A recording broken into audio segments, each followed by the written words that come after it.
If you have your Bible, turn to Hebrews chapter 11. Now, it's always good to see you. And I think about all the things that have taken place in our country, which is a reason why we have this series on decision time. We talked about what God does to save a country, what God does to save the world. We've talked about being the light, and today we're talking about being a sojourner. And it doesn't take very long. Those of you in education, you know that there has been an influx of immigrants for a while now. It's been going on for a while, and the amazing thing, back in 95, I was out in West Texas, and there were most of the kids there. It was a high percentage were first generation here in this country. And it was amazing because the first generation is always the best generation. They don't take things for granted. They get excited when there's opportunities, and they're just they want to do, and they want to get better, and they want to help. And then towards the end of the year, I saw some of these kids that were just the best students. All of a sudden, they become what I call Americanized. And all of a sudden, that means they become lazy. That means they become ungrateful. That means they start kind of bending rules and changing things. And it was amazing because they came over, they were different, and then all of a sudden they got used to it. Now, that's a generic or a generalization of some of the things that I've seen. But sometimes we get to be that way here in this country. You know, we get to taking advantage of things, and we get so comfortable with this country. We get so comfortable with this world, not realizing this is just temporary. We don't need to get Americanized. We don't need to get comfortable here, sitting here and working here and living here. We need to realize we have a home, but it's not here. This is just a temporary stay. You've seen those places. I've had students that have had to stay in extended stay hotels and motels until something in economics works out in their family to where they can economically afford something different, permanent. But everything that we have is temporary. But we just don't realize it's temporary. The whole idea of a sojourner is it's a temporary stay. You're not a citizen. You're just here for a moment in time.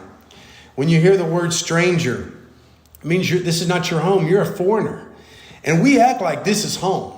And we plan and we work on everything acting as though we're going to stay here for a long period of time.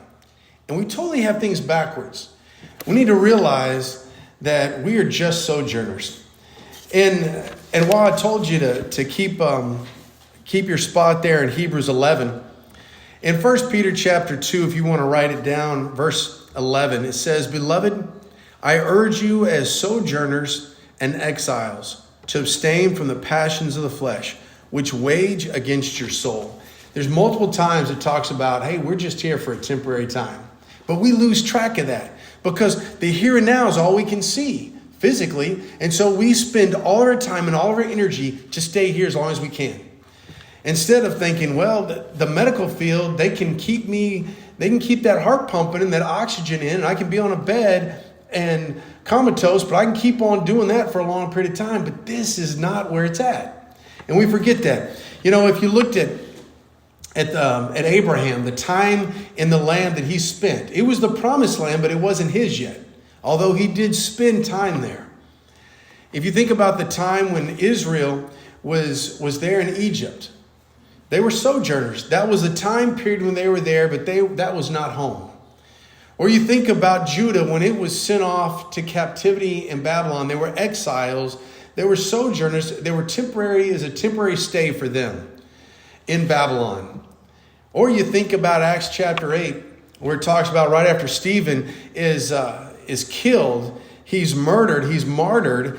And then all of a sudden in chapter 8 of Acts, verse 1, it says they all scattered. Well, now they're going to different places. They're sojourners. They're exiles. They're strangers. If we had that mindset, it would change what we do and how we live. And so as we look at this, I want to take a look at Abraham and in his life. Because too often what happens is we end up doing what Psalm 1 says. It says in verse 1 and 2 of Psalm 1, it says, "Blessed is the man who does not walk in the counsel of the wicked, nor stand in the way of sinners, nor sit in the seat of scoffers, but his delight is in the law of the Lord, and on his law he meditates day and night." The reason why it talks about people that are around the wicked, they're walking around the wicked, they're standing with sinners, they're sitting with scoffers, is because they got comfortable. And whenever we get comfortable, we start looking like the world. Instead of being transformed, as it talks about in Romans 12, we all of a sudden, we conform and we become like the world. And people don't see a difference. That's why if people aren't asking you about the hope that you have that lies within you, it's because they don't see any difference. They see that we have the same lifestyle. But in Hebrews, we're going to see some things that are a little bit different as we look at Abraham. Realizing this is just a temporary place. This is not a permanent place. And we are not citizens here. We're citizens of eternity. We're citizens of a heavenly kingdom that's going to last throughout all. When time is ended, we're still going to be standing. And we're going to be in heaven. But if we have these qualities.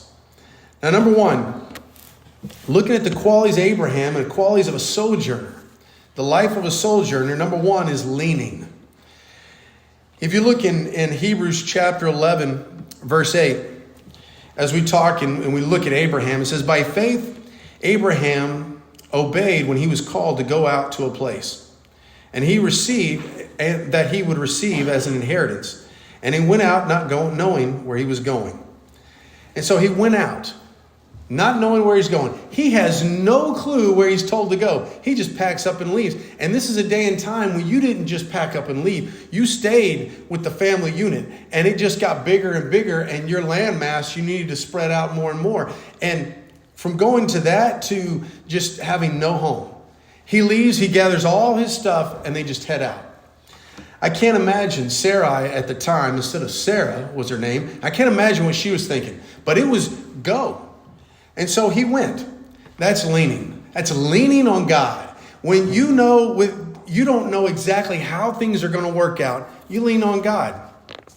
Proverbs chapter 3, 5 and 6 says, "Trust in the Lord with all your heart. And do not lean on your own understanding." See, he wasn't leaning on his understanding, because if he did, he would have never left, because that makes no sense. To leave what you know, to leave the comfort of your home, to leave your family. And it says, in all your ways acknowledge him, and he'll make straight your paths. The path may not be exactly what you think it's going to be. But if you lean on him, you're going to find that it's amazing. Abraham, he depended on the Lord. And if you look in chapter 11, verse 1 there in Hebrews, it says, "Now faith is assurance of things hoped for, and the convictions of things not seen." That's leaning on God. Verse 6, "And without faith it's impossible to please him. For whoever is drawn near to God must believe that he exists, and he rewards those who seek him." It's about trusting. You're depending on him. And so think about how your life would be if you leaned on him, if you just depended on him. Instead of what you think and what you know, what's the tangible things. Instead of what's in the bank account or what's not in the bank account. The home that you have. The family that's around you. If you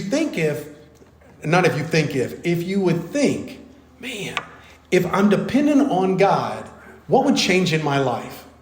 For Abraham, for him to depend on God, for him to lean on God, that meant his whole world would change.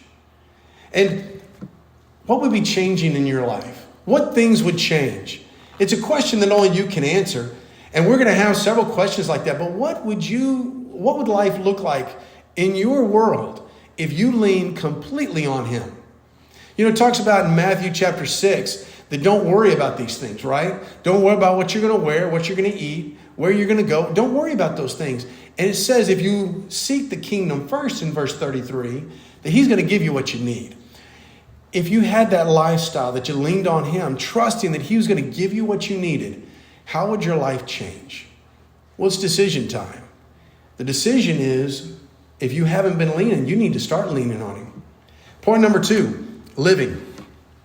Point number 2 is living, because in verse 9 of chapter 11, it says, by faith, he went to live in a land of promise, as in a foreign land. So that means it's not his. He doesn't own it. Living in tents with Isaac and Jacob, heirs with him of the same promise. And so point number 2, living. He lived in a land of promise as a foreigner. It wasn't his. So you know, if you're going to a house and if you get to stay in that house, you know, someone says, hey, you don't have a place. Hey, you can just stay with us till you find a place. And you stay there, you know you're a guest. You know that's not home. You know you can't just walk up in the fridge, even though they say, oh, it's yours, just act as though you're not a guest, like your family, Yeah, but you go ahead and take the last of something in that refrigerator and you see how much family you are. Everybody starts looking around. Hey, who took the last Coke, or who took the last slice of pie? And then all of a sudden, everybody starts saying, not me. And then it's you. You're the last. Well, you said I could. The last one? Seriously, you took the last one? You start doing those things for a while, that guest attitude is going to be lost on you. And you're going to be finding another place to live. So even though you're in that home, that's not your home. And it's the same way with him. He lived in this land, and this is going to be the promised land, but it's not his. So he's still having to act as though it's not his, because it wasn't his. And for us, there's a living for him. And think about that. He was living in this land that was promised, but not his. Are we living like we belong to a land while we haven't seen it yet? It's ours. Are we living like that? Or are we living like this is the permanent place? He had to live in a world he was always a stranger. He was always a sojourner. He was always a temporary stay. Are we living like that? Or are we so fixated on accumulating all these things and making sure we have enough in our bank accounts and enough things to keep us going, trusting on those things instead of the one that gave us those things? Living. Abraham knew what it was like to live in a place that was not home. Do we understand what it's like to live in a place that's not home? If we're living in a place that's not home, how would things in our life change? If we really understood this is not home, this is just my temporary stay here while I'm in the flesh. Because I've got this thing inside me, a soul that lasts forever. And it's for all eternity. And right now I'm preparing to be with him. He's preparing the places he talks about in John. So am I doing the same thing? Am I preparing to live with him? There should be delight in obeying him. We should be excited that we've got the opportunity to obey him. And if nobody is acting as though, if people are acting in your life like this is your world and this is home, then you're not living the right way. Because Paul said in Philippians chapter 1, verse 21, for me to live is Christ. To die is gain. Man, that's the dessert. But right now, this is the meat and potatoes of it. For me to live is Christ. That's what I should be doing. I should be exuding Christ in every aspect. And if you're not, what would it take to make that happen? Does it take a lesson when we're talking about Hebrews 11? Or does it take something more? Because we know that faith only comes from hearing the words here. And if your faith isn't where you can lean on him and you can live for him, then you need to spend more time in God's word. Point number 3 is looking. In verse 14, it says, for people who speak, I'll go up. I'll look at verse 13. It says, all these died in faith, not having received the things promised. It's talking about Abraham too. But having seen them and greeted them from afar, having acknowledged that they were strangers and exiles on the earth. They knew the score. They knew where they were. They knew what they were. Not just where, but what they were. And it says, for people who speak thus, make it clear that they are seeking a homeland. Man, looking. If you look in verse 10, in that same chapter, it says, for he, talking about Abraham, was looking forward to a city that has foundations, whose designer and builder is God. That's what we're looking for. That's what we should be seeking. It talks about in Colossians chapter 3, 1 and 2, it says, set your heart and set your mind on things above. That's what it should be. We should be so forward looking that we can't wait for that moment. I've seen a lot of people spend so much time in concentrating all their efforts to stay here as long as they can. Well, this is just temporary. Why do I want to stay here? Because I tell you, when I woke up this morning, this isn't just because I'm talking about this, but I woke up this morning and my knee was not working the way it did yesterday. I woke up, and so I've got a brace on it this morning. I was like, man. And I thought it'll work itself out. Well, it's not working itself out. I'm getting older every day. And I feel it. I'm getting older every day. And my back, and you saw me, we're having the song right before the lesson. And if you saw me, man, I'm sitting there trying to stretch and just do all kinds of stuff. Man, it's not feeling good. It's probably because the weather is not helping out. But when I was younger, the weather didn't bother me. I'm getting older. And so looking at that, we are getting older. Why are we seeking to live here? Why are we looking and spending so much time to make this the end-all, be-all instead of the hereafter? As I've mentioned before many times, because that's what we're hereafter for, this hereafter. And so he was looking forward to a city whose designer and builder is God. That's what we should be looking forward to. And if people can't tell that that's where our mind is at, then our mind must not be in the right place. We're so focused on this temporary stuff, we've got lost. It's these distractions. That's why I talked about how the election, it's all these distractions. There's not an elected person it's going to make you or allow you or help you go to heaven. It's up to you. You have to work out your own salvation with fear and trembling. This is something that Paul talks about in Philippians chapter 2, verse 10. You've got to do that. Abraham, was looking. And it says in verse 14, he was seeking a homeland. Man, he was seeking. That's what we should be doing. All these people from all these other countries, they're seeking a homeland, but this is not a homeland. This is not our homeland. This just happens to be the place that we live currently. But I'm seeking a homeland. And if you seek a homeland, that means you're delaying gratification.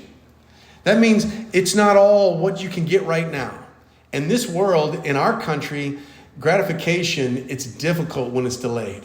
We want it instantly, not delayed gratification. But a Christian understands the long game. This is delayed gratification because when I breathe my last, I'm going home. Point number 4, loyal.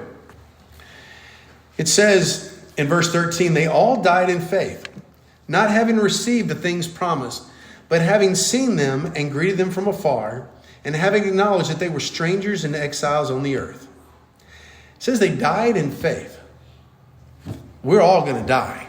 The question is, are we going to die in faith? Are we going to be those that die faithfully or those that just die? There's people in my life that I want them to die faithfully. And if I think about it long and hard, and I don't have to think about it very much because my voice is already starting to crack a little bit, it gets me pretty emotional. Those are the people we need to be going out and grabbing and teaching. There's people in our lives that we know that aren't right with God. We need to make it our concerted effort this year to do it. You know, there's 2 times where we're teaching someone where people are more receptive than they are the rest of the year. It's the beginning of the school year and it's the beginning of the calendar year. Well, guess what? The beginning of the calendar year is fast approaching.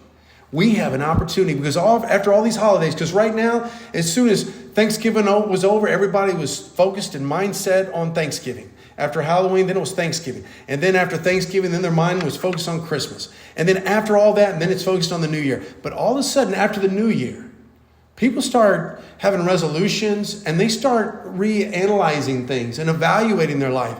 And you've got an opportunity. Strike while the iron's hot. There's people in your life that may not know what you know. And you only know that if you talk to them.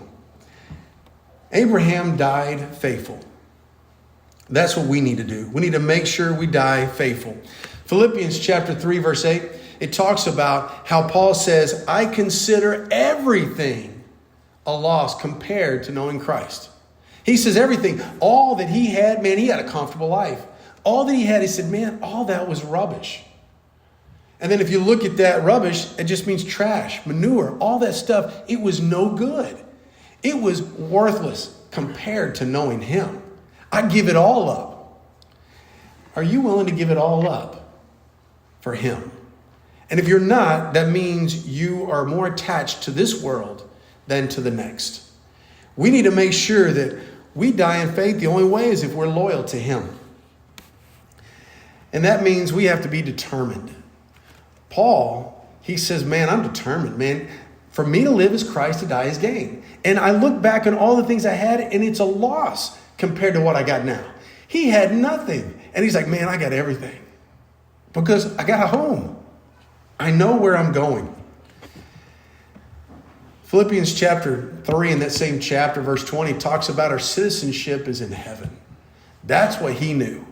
That's what he was hanging on to. He had the passport ready to go as soon as he breathed his last. Point number 5, longing. It says in verse 16, it says, but as it is, they desire a better country. That is a heavenly one. Therefore, God is not ashamed to be called their God. And here it is, because he has prepared for them a city. He was desiring a better country, longing. And so you want to be a sojourner, you got to long for the better one, the one that he is preparing. And, you know, in 1 Peter chapter 4, verse 2, it says, so as to live, and it talks about, I'll read verse 1, since therefore Christ suffered in the flesh, arm yourselves with the same way of thinking. For whoever suffered in the flesh has ceased from sin, so as to live for the rest of the time in the flesh, no longer for human passions, but for the will of God. A person that's longing for a better country, one that is heavenly, they've changed their will to his will, as it talks about in 1 Peter 4:2. It's no longer what they want. It's, well, what does God want me to do? Because that is who I long for. I long to be with him. And that's a disregard. All of a sudden, there's a different attitude. It's a disregard for the world. Not that you disregard for the people in the world because you're trying to reach them as much as you can, but you disregard the things. All those things that made you happy. Man, you're looking forward to the other. I've mentioned this story before. And this grandpa and his grandson are out on a boat and they're fishing. And the little boy says, you know, I'd like to see God. I just can't see him anywhere. And the old man, the grandfather, says, it's getting to be that's all I see. The older we get, if we gain wisdom, and he says in James, pray for it. If we become more faithful, it talks about in Romans, we get it by getting in the Word, and we see the world for what it is, we know that it's temporary. This doesn't last. And it says in 1 Peter, all this, or 2 Peter, all this stuff's going to burn up anyway. So why are we focused on this? Well, Peter says it's going to burn up, so why am I worried about things going to burn up? I need to focus on the thing that doesn't. And we have an inheritance that doesn't ever spoil or fade. And it's there, kept for us. So why wouldn't I want to focus on that? Abraham did. He saw those things from afar. He never got to experience it. I hope that this past year it's getting to be all you can see is God. And if not, then we need to stick and we need to be reading more in God's Word. We need to realize we belong to something greater. We belong to someone that's greater. But do other people know? Do they even realize there's a difference in our life? Because if they don't see a difference in our life, we need to adjust some things. We need to make sure that people know we're living for the hereafter, not the here and now. We trust in the one who created time and who will end time. Are you living like a sojourner? Or are you living like this place is home? It's decision time. And so if this place has been home, and it's been home for way too long, let us know what we can be doing to encourage you, to pray for you. And if you haven't put Christ on in baptism, then you haven't gotten what it talks about in Philippians chapter 3, verse 20. You're not a citizen yet of that heavenly city. Don't wait. Why wait? Whatever we can do, please come while we stand and sing.